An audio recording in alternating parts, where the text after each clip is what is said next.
สวัสดีครับวันนี้มาทุกคำผสมมาลองเพลงอยู่คาเฟ่ของเจ๊จ้อยเดมนี่อยู่เส้นทางผาเด่นตะงอยพี่น้องใครจะมากินร้านอาหารข้างได้ก๋วยเตี๋ยวแล้วก็มีเพลงคาราโอเกะให้ฟังได้คำลงมือจกถงแล้วยางเลาะบานคอยมันคนที่คานยางเลาะบานเอาแต่ไถเสียนทำไรไถนา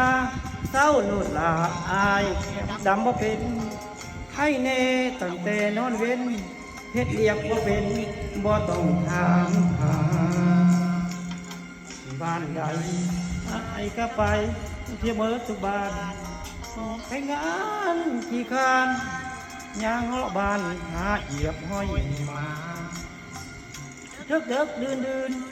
เลาะบดคืนบ่ได้รับตาย่าเมื่อยอายก็กลับมาฟังเสียงมาเข้ามาเป็นสายมือใหม่หันน้องพี่น้องบุกไปล่องจักเรือ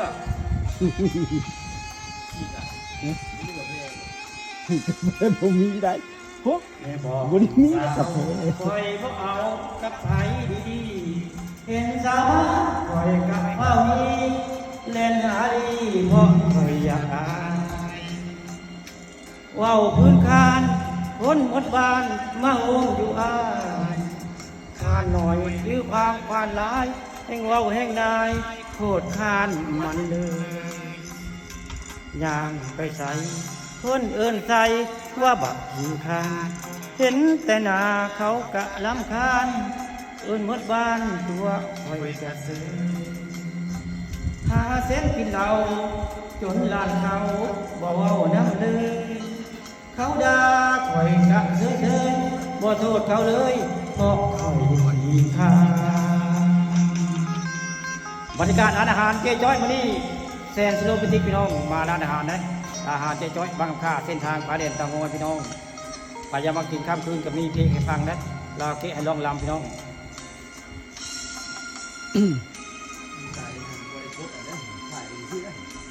แล้วผมพ่อกดแล้วถ่ายแล้วก็กดถ่ายแล้วก็กดแล้วกดแล้ว สาวคอยบ่เอากับไผดีๆเห็นสาวมาคอยกับเฝ้านี้เล่นหาลีพอคอยอยากโอ้ยว้าวพื้นคานคนหมดบ้านมาโฮมอยู่อ้างคานหน่อยหรือว่าคานได้แห่งเว้าแห่งนาย